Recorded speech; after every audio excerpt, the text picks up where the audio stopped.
जय हिंद दोस्तों, मेरा नाम अंकित सिन्हा है और हम कंबाइंड जियो साइंटिस्ट पेपर की एनालिसिस कर रहे हैं। बहुत ही रिसेंटली कंडक्टेड पेपर है। और आगे बढ़ने से पहले मैं समग्र बैच के बारे में बता दूं। जितने भी क्वेश्चंस हम यहाँ पे पीवाईक्यूज डिस्कस करने वाले हैं, इसके अलावा जो भी एनसीईआरटी रेफरेंस है वो सब कुछ हम कवर करते हैं बैच में। और ये पेपर की लिस्ट है, आप देख सकते हैं। इसके अलावा ये कुछ एक्स्ट्रा डिटेल्स हैं जो आप पढ़ सकते हैं, और ये नंबर है जहाँ से आप ज़्यादा जानकारी ले सकते हैं।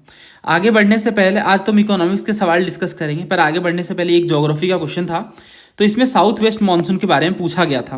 तो इसमें कहा इन्होंने कि जो तमिलनाडु कोस्ट है ड्राई रह जाता है। देखो ये सवाल मैंने आपको करवाया था कि तमिलनाडु कोस्ट ड्राई रह जाता है during south west monsoon season. तो बिल्कुल पीवाईक्यू से लिफ्टेड है, कुछ भी सोचना है नहीं। तीसरा वाला सही है, so it was a mistake. Third यहाँ पे सही है। जैसे ही आप थर्ड सही करते हो और बाकी जब चेक करने लग जाते हो स्टेटमेंट्स, तो पहला जो आप देखते हो कि मॉनसून एंटर करता है वेस्ट बंगाल में from a south westerly direction. अगर आपने बेसिक एनसीईआरटीज पढ़ी है तो monsoon wind of the Bay of Bengal, और इसमें इन्होंने साफ तौर से बताया है कि जो बे ऑफ बंगाल ब्रांच है वो स्ट्राइक करता है म्यांमार के कोस्ट को और साउथ ईस्ट बांग्लादेश को। लेकिन आराकान हिल्स है इस वाले रीजन में, ये म्यांमार वाले रीजन में खास तौर से अराकान पर्वत है ना। और ये जो अराकान योमा हिल्स हैं ये म्यांमार के कोस्ट में है, और एक बड़े ही पोर्शन को, मतलब एक बड़ा हिस्सा जो इस ब्रांच का है, बे ऑफ बंगाल ब्रांच का है, वो इंडियन सबकॉन्टिनेंट की ओर डिफ्लेक्ट कर दिया जाता है। इसलिए जो मॉनसून है वो वेस्ट बंगाल और बांग्लादेश में एंटर करती है साउथ और साउथ ईस्ट डायरेक्शन से, साउथ वेस्टर्ली डायरेक्शन की बजाय। आई होप आप इस बात का मतलब समझ पा रहे हैं। देखिए क्या कहना चाह रहे हैं, ये कह रहे हैं कि इस डायरेक्शन से, साउथ वेस्ट डायरेक्शन से ये मॉनसून आ रही है, बट यहाँ पे इस पर्वत से टकराने के बाद इनकी जो डायरेक्शन है, ये आप साफ तौर से देख सकते हो इस टिल्ट को, डिफ्लेक्शन को, कि जैसे ये टकरा रही है तो इसके बाद इस वाले रीजन में, बांग्लादेश में और वेस्ट बंगाल में, इस डायरेक्शन से आने के बजाय इस और इस डायरेक्शन से, यानी साउथ और साउथ ईस्ट डायरेक्शन से आ रही है, ना कि साउथ वेस्ट से। क्यों? क्योंकि यहाँ पे अराकान योमा पर्वत है जो कि इसे डिफ्लेक्ट कर दे रहा है। ठीक है, बे ऑफ बंगाल ब्रांच को डिफ्लेक्ट कर दे रहा है, आसान सी बात है। उसके फिर ये जो ब्रांच है आगे जाकर दो हिस्सों में स्प्लिट हो जाता है हिमालयस के इन्फ्लुएंस में, और एक जो ब्रांच है वो वेस्ट वर्ड मूव कर जाता है अलोंग द गंगा प्लेन, जिसमें ये पंजाब प्लेन्स तक पहुंच जाता है, जबकि जो दूसरा हिस्सा है वो ब्रह्मपुत्र वैली तक मूव करता है, जैसा कि आप इमेज में भी देख सकते हैं।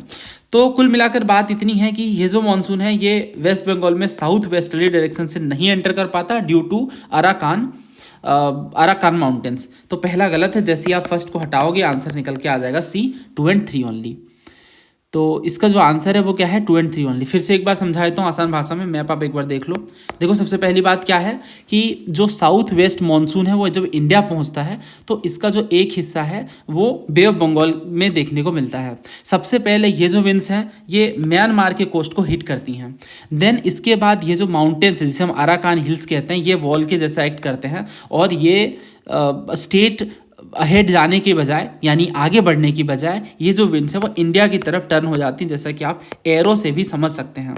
और इस केस में क्या होता है, जो विंड है वो वेस्ट बंगाल और बांग्लादेश एंटर करती हैं साउथ और साउथ ईस्ट डायरेक्शन से, ना कि साउथ वेस्ट से। और इसके बाद फिर आगे जाकर ये जो विंड्स है वो ईस्टर्न इंडिया में पहुँचती है।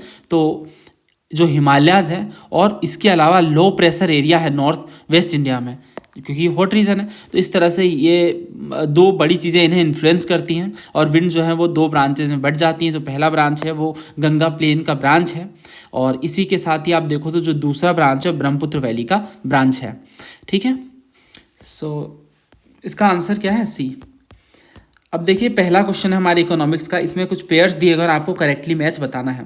यू विन है, ई संजीवनी है, आयुष्मान भारत डिजिटल मिशन है। देखो बहुत सारे सवाल स्कीम वगैरह से आए, तो वो सवाल मैंने स्किप नहीं करे हैं क्योंकि स्कीम्स पे अब काफ़ी सारे क्वेश्चन आते हैं। तो रैंडम पढ़ने की बजाय जब हम लेटेस्ट वाले यूपीएससी के पीवाईक्यूज करेंगे तो बहुत ज़्यादा रिपीटेशन के चांसेस बढ़ जाएंगे।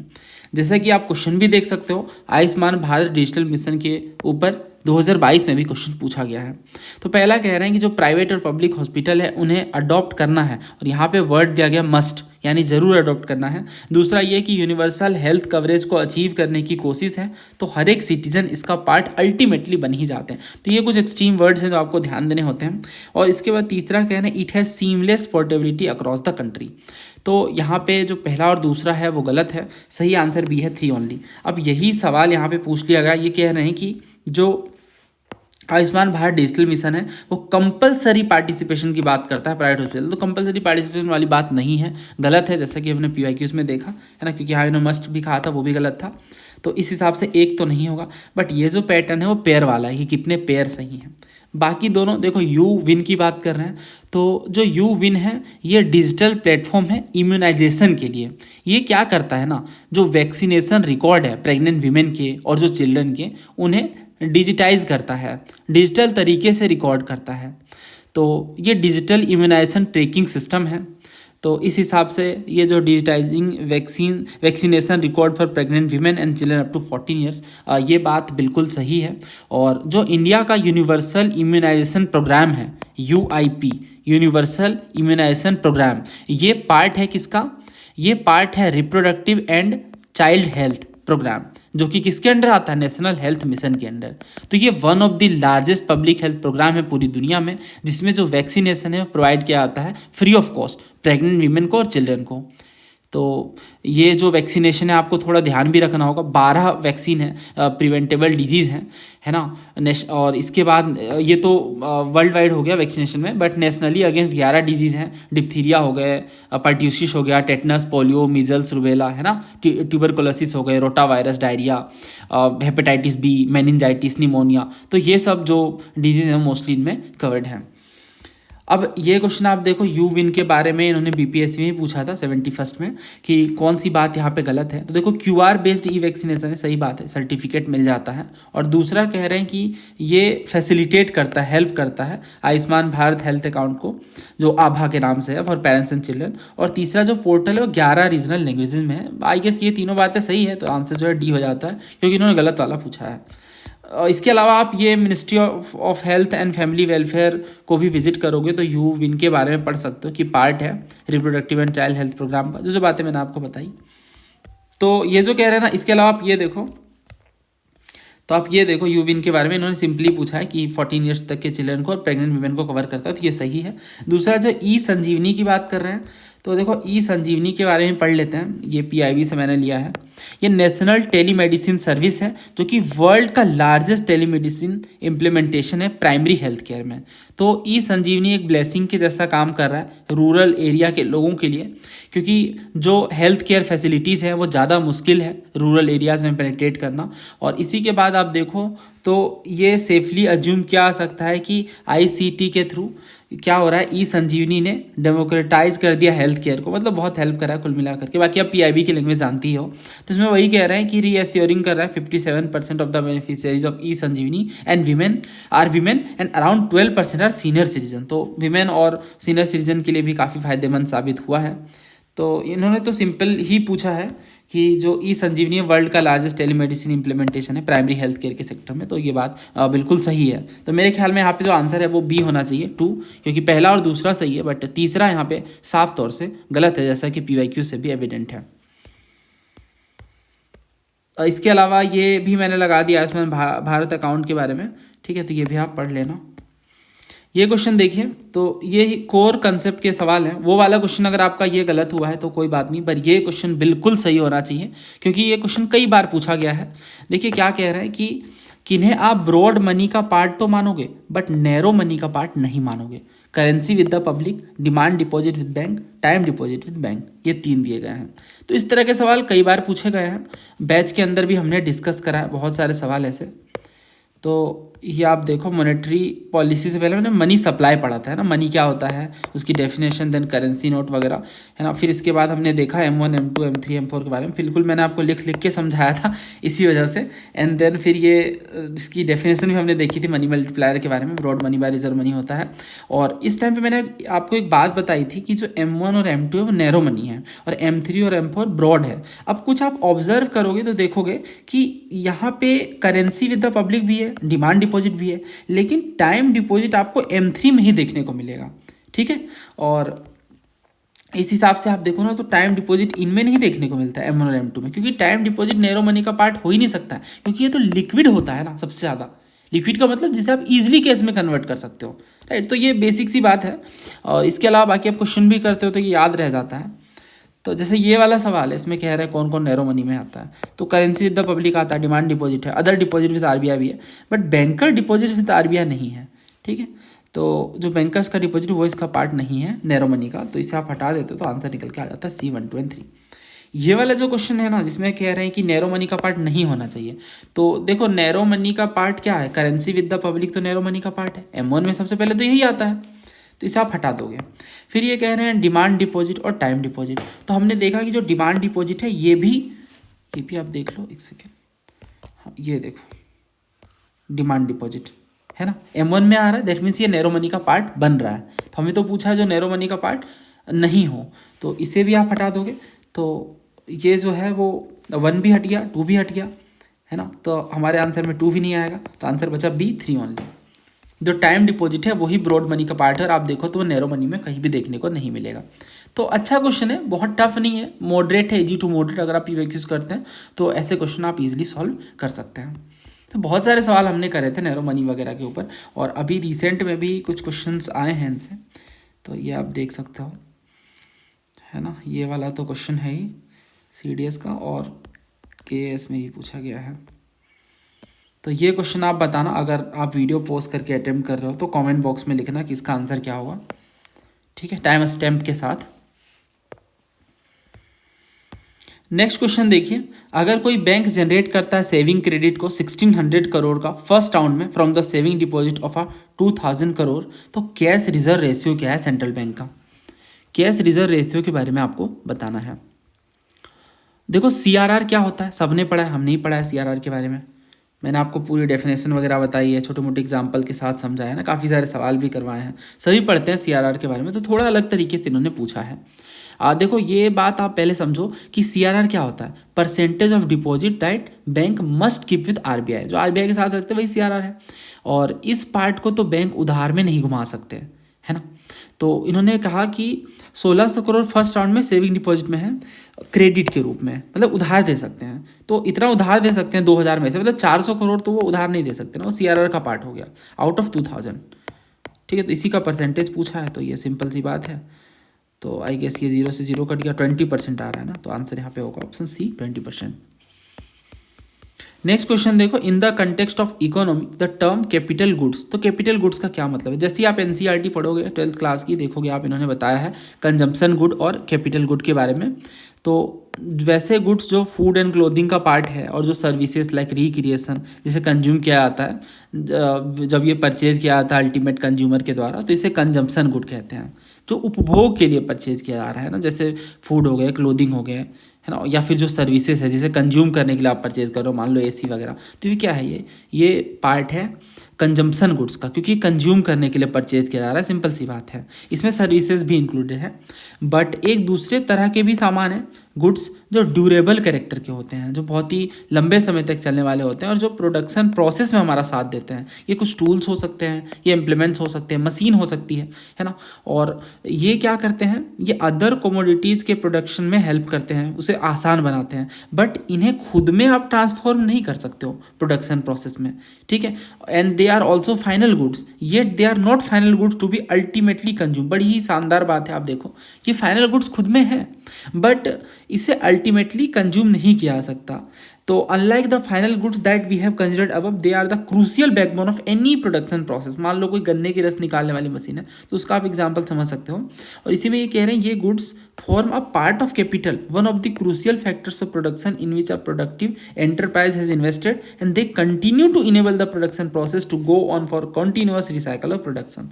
ठीक है, समझ आ गई बात। तो ये जो गुड्स हैं ये कैपिटल का पार्ट है और प्रोडक्शन प्रोसेस का एक ज़रूरी हिस्सा है, जिसमें प्रोडक्टिव एंटरप्राइज ने इन्वेस्ट करा है, और ये प्रोडक्शन प्रोसेस को इनेबल बनाते हैं, उसमें हेल्प करते हैं जब तक वो प्रोडक्शन साइकिल चलता है। तो ये क्या है, ये कैपिटल गुड्स हैं, और ये वियर एंड टियर होते हैं समय के साथ, सिंपल सी बात है। इन्हें आप रिपेयर कर सकते हो या ग्रेजुअली रिप्लेस भी कर सकते हो समय के साथ। अब यहाँ आप पढ़ोगे एनी एसेट कह दिया गलत, any durable good that is own for consumption. ये कंजम्पशन के लिए तो है ही नहीं, है ना, हमने पढ़ा ये कंजम्पशन के लिए नहीं है। इन्होंने देखो यहाँ साफ तौर से बताया है कि ये चीज़ कंजम्पशन के लिए नहीं, कंजम्पशन के लिए तो कंजम्पशन गुड्स होता है।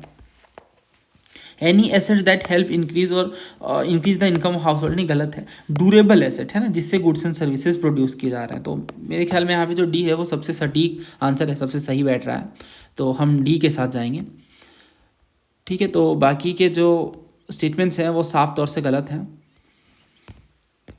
नेक्स्ट ये क्वेश्चन आप देखो, संकल्प स्कीम के बारे में इन्होंने पूछा है।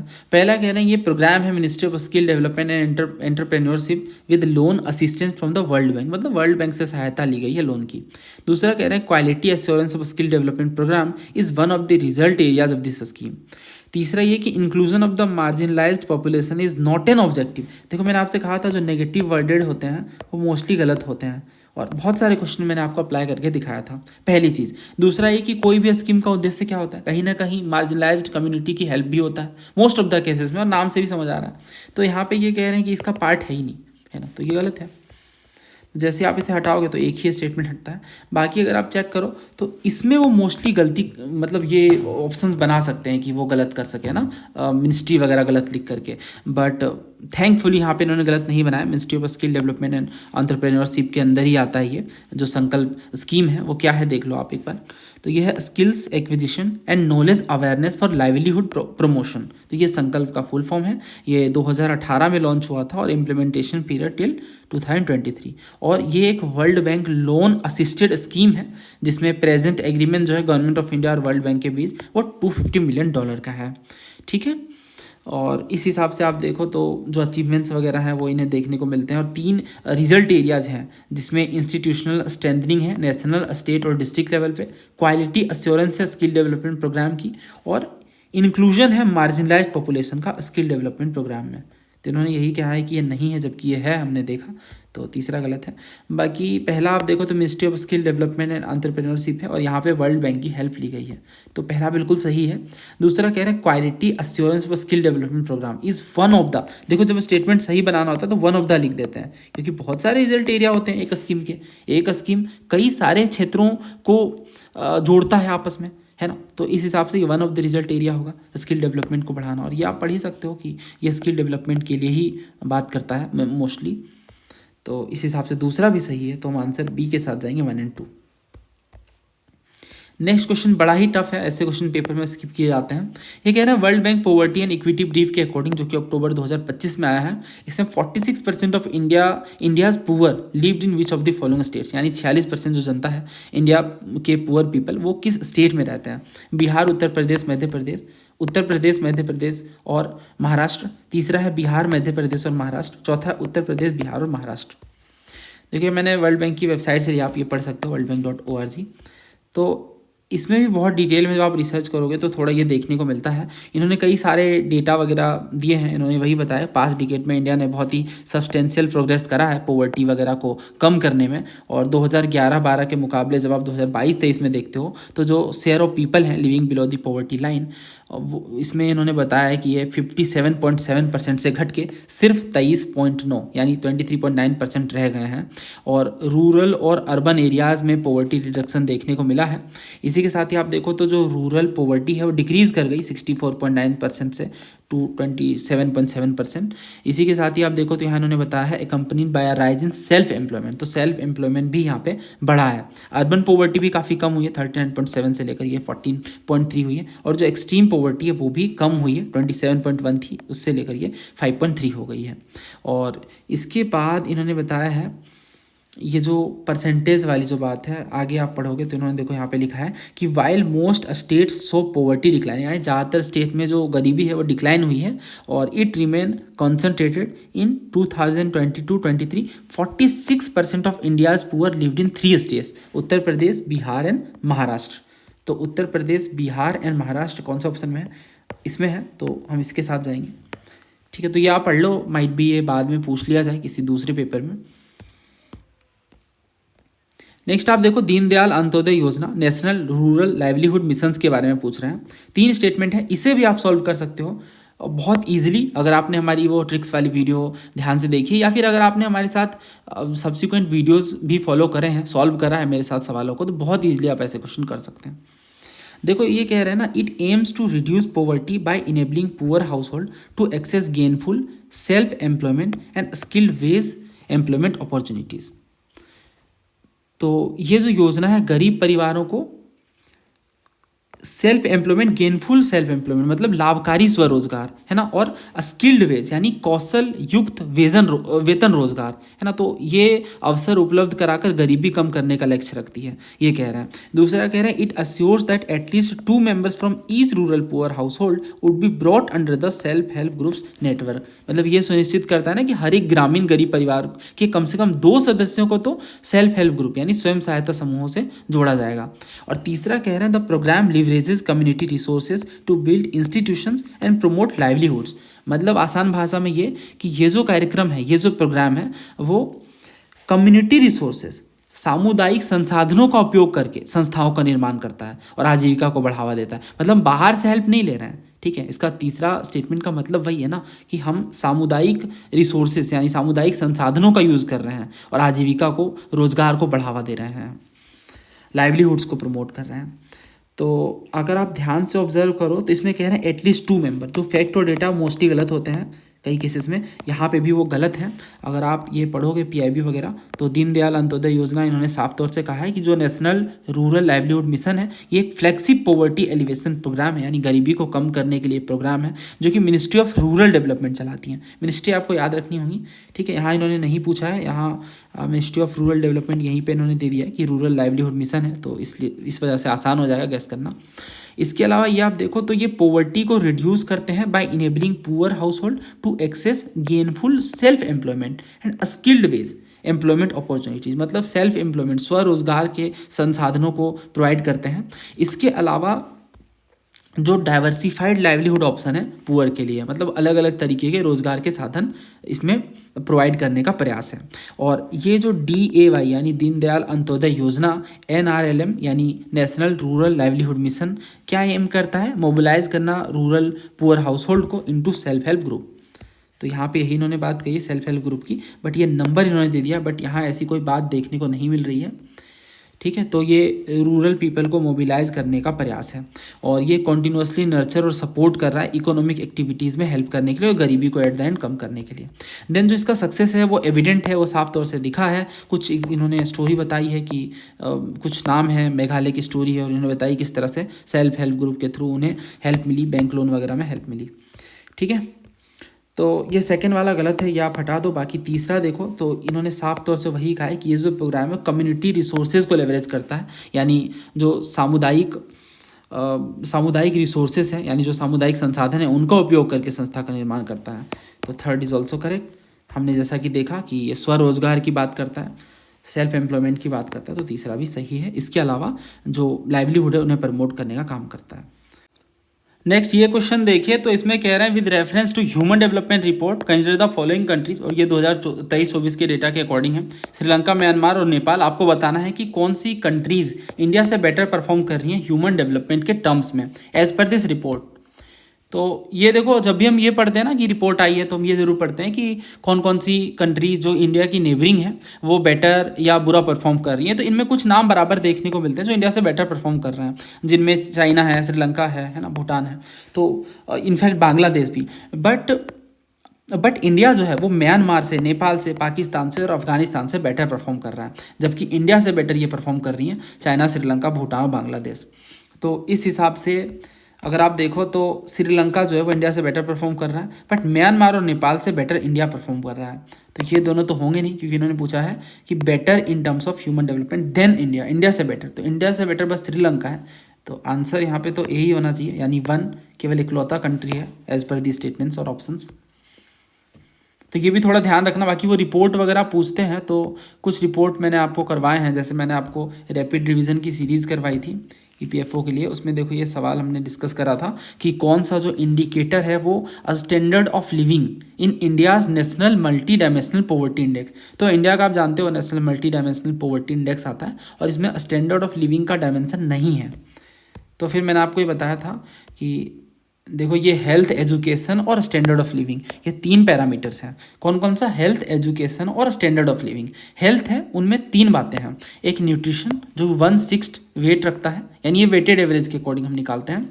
1/12 जो है वो चाइल्ड एंड अडोलेसेंट मोर्टेलिटी, और 1/12 मैटरनल हेल्थ। देखो कितनी जरूरी जरूरी बातें हैं। चाइल्ड और अडोलेसेंट मोर्टेलिटी है, मैटरनल हेल्थ है और न्यूट्रिशन है। एजुकेशन में 2 बातें हैं, एक ईयर्स ऑफ स्कूलिंग और दूसरा स्कूल ऑफ अटेंडेंस। और इसमें स्टैंडर्ड ऑफ लिविंग में क्या है? तो कुकिंग फ्यूल है, सैनिटेशन है, ड्रिंकिंग वाटर है, हाउसिंग है, इलेक्ट्रिसिटी है, असेट्स है और बैंक अकाउंट भी है। तो यहाँ मैंने पूछा ना कि कौन सा पार्ट स्टैंडर्ड ऑफ लिविंग का नहीं है? Cooking fuel, drinking water, sanitation. जो ईयर्स ऑफ स्कूलिंग है ना वो एजुकेशन का पार्ट है, या पढ़ सकते हो। इसमें 3 हिस्से हैं ना, तो एजुकेशन 1/3 वेट रखता है और इसके अंदर आता है ईयर्स ऑफ स्कूलिंग। देन ये आप क्वेश्चन देखो तो सीडीएस में भी इन्होंने पूछ रखा है कि कौन सा national multi dimensional poverty index में इंक्लूडेड है? तो ईयर्स ऑफ स्कूलिंग है, जैसा कि हमने देखा। एजुकेशन में 2 बातें, ईयर्स ऑफ स्कूलिंग और स्कूल अटेंडेंस, याद रखना है ना, एक बार लिख लेना ये। फिर आप ये देखो, इन्होंने बाद में भी पूछा सीजीएस में national multi dimensional poverty index के बारे में, जो कि नीति आयोग ने कंस्ट्रक्ट करा है। जो एजुकेशन डायमेंशन उसमें कौन कौन से पैरामीटर है? तो स्कूल अटेंडेंस है और ईयर्स ऑफ स्कूलिंग है, लिटरेसी रेट नहीं है ना। तो इस तरह के क्वेश्चन हैं, बट ये वाला जो क्वेश्चन है मुझे ध्यान आया तो मैंने ये भी आपको रिकॉल करवा दिया। बाकी ये लेटेस्ट वाले रिपोर्ट है। अब देखो सवाल पूछने का तरीका, इन्होंने डायरेक्टली नहीं पूछा कि इंडिया का क्या नंबर है ना, वो एसएससी और इन एग्ज़ाम्स में पूछ सकते हैं। बट यूपीएससी के एग्ज़ाम्स में मोस्टली क्या पूछेंगे आपसे कि इंडिया की नेबरिंग कंट्रीज़ कैसा परफॉर्म कर रही हैं, टॉप की कंट्रीज़ कौन सी हैं, कौन कौन से पैरामीटर्स हैं, इस तरह के क्वेश्चन मोस्टली पूछते हैं। ये क्वेश्चन देखो काफ़ी लंबा सवाल है ये, तो पहले मैं स्टेटमेंट जूम इन कर रहा हूँ। ठीक है, 3 स्टेटमेंट है, उम्मीद है आपने पढ़ा होगा। ये इसके ऑप्शंस हैं, 4 ऑप्शंस। तो ये सिविल सर्विसेज के पैटर्न वाला जो क्वेश्चन है, जो नए वाले पैटर्न में इस तरह के सवाल पूछ रहे हैं, वो देखो ये कह रहे हैं मंथली पर कैपिटा एक्सपेंडिचर। और पहला स्टेटमेंट ये है कि it is often criticised for being an incomplete criterion for measuring poverty. मतलब अक्सर इसे क्रिटिसाइज किया जाता है कि ये एक इनकम्प्लीट क्राइटेरिया है, कंप्लीट नहीं है गरीबी नापने के लिए। दूसरा ये कि it does not differentiate between the very poor and the other poor, यानी जो ट्रांजिएंट पुअर, जो थोड़े गरीब हैं, उनमें ये कोई फ़र्क नहीं बताता है। तीसरा ये कि it takes expenditure on food and a few select items as proxy for income. तो ये इनकम की प्रॉक्सी के जैसा यूज़ कर ले जाते हैं। तो ये 3 है और इसमें से आपको बताना है कौन सा करेक्ट है कौन सा नहीं।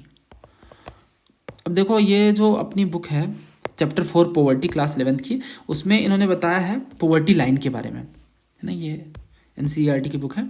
तो इन्होंने बताया कि इस तरह से पॉवर्टी लाइन को मेज़र करते हैं। तो बहुत सारे तरीके हैं इसे मेज़र करने के। एक जो तरीका है वो मॉनेटरी वैल्यू है, जिसे हम पर कैपिटा एक्सपेंडिचर कहते हैं, मिनिमम कैलोरी का। और इसके अलावा आप देखो तो कैलोरी इंटेक के अलावा जो है वो तो है ही, और इसमें इन्होंने ये भी बताया कि जो गवर्नमेंट है वो monthly per capita expenditure use करती है as proxy for income of household to identify the poor. तो ये कह रहे हैं क्या ये सेटिस्फैक्ट्री है? तो जो इकोनॉमिस्ट है वो कहते हैं कि इसमें कुछ दिक्कत है। दिक्कत ये है कि it groups all the poor together and does not differentiate between the very poor and the other poor. तो जो बहुत गरीब है, अत्यंत गरीब हैं, और जो अदर पुअर हैं, उनको ये डिफ्रेंशिएट नहीं कर पा रहा है। इसके अलावा जो मैकेनिज्म है वो expenditure on food and a few select item is proxy for income. तो इनकम के पैमाने के रूप में हम फूड एंड कुछ सेलेक्ट आइटम को देख रहे हैं। तो इकोनॉमिस्ट ने इसके बेसिस को भी सवाल करा है। ठीक है, तो ये जो मैकेनिज्म है ये हेल्पफुल है पुअर को आइडेंटिफाई करने में as a group to be taken care by the government. But ये डिफिकल्ट है ना पता करना कि किस गरीब को सबसे ज़्यादा मदद की ज़रूरत है। ठीक है, I hope you got my point, I hope you got the point of economist actually. और बहुत सारे फैक्टर हैं इनकम एसेट के अलावा भी जो इन्होंने बताया, जो गरीबी से जुड़े हुए हैं, है ना। ये भी तो बात सही है ना कि अगर किसी को बेसिक एजुकेशन नहीं मिल रहा है, बेसिक हेल्थ केयर फैसिलिटीज़ नहीं मिल रही, तो वो भी पॉवर्टी के दायरे में आता है और आना भी चाहिए। खैर अभी आप देखो तो मेरे ख्याल में जो दोनों स्टेटमेंट है ना कि ये डिफ्रेंशिएट नहीं कर पा रहा वेरी पुअर अदर पुअर को, इसके अलावा एक्सपेंडिचर ऑफ फूड और फ्यू आइटम्स को ही प्रॉक्सी के रूप में ये ले रहा है, ये दोनों बातें बिल्कुल सही हैं और इसी वजह से इन्हें क्रिटिसाइज़ भी किया जा रहा है। तो दोनों ही स्टेटमेंट करेक्ट हैं और एक्सप्लेन भी कर रहे हैं ना स्टेटमेंट 1 को। आप क्वेश्चन पूछ के देख सकते हो, मैंने सिखाया है बैच में भी और अदरवाइज भी कि कैसे इसे सॉल्व करते हैं। तो आप क्वेश्चन पूछो कि इसे क्यों क्रिटिसाइज़ किया जा रहा है, तो इसलिए किया जा रहा है क्योंकि ये वेरी पुअर और अदर पुअर को डिफ्रेंशिएट नहीं कर पा रहा है, सही आंसर ये। फिर इसे क्यों क्रिटिसाइज़ किया जा रहा है, इसलिए किया जा रहा है क्योंकि ये एक्सपेंडिचर को फूड और फ्यू सेलेक्ट आइटम को प्रॉक्सी फॉर इनकम के रूप में लेता है। तो इस वजह से जो आंसर है ना वो ऑप्शन ए होना चाहिए। तो यहाँ पे हमारे इकोनॉमिक्स के क्वेश्चन कंप्लीट होते हैं। कुछ कोर क्वेश्चन हैं, कुछ करंट अफेयर्स से पूछे गए हैं, कुछ एनसीईआरटी से हैं। तो ओवरऑल जो पेपर है वो बिल्कुल सही तरीके से बैलेंस्ड है। एक अच्छा पेपर इसी तरीके से देखने को मिलता है। तो उम्मीद है आपको इन नए सवालों से कुछ नया सीखने को मिला होगा, और आपने कितना स्कोर करा ये भी आप कमेंट करके मुझे बता सकते हो। इसके अलावा अगर आपका कोई राय अथवा सुझाव है तो वो भी आप कमेंट बॉक्स में लिख सकते हो। और ये हमारी बैच की डिटेल्स हैं, ज़्यादा जानकारी के लिए नंबर है। अगर आपको पीडीएफ चाहिए तो आप हमारे टेलीग्राम चैनल से जुड़ सकते हैं, जिसका लिंक डिस्क्रिप्शन और कमेंट बॉक्स में है। धन्यवाद। जय हिंद।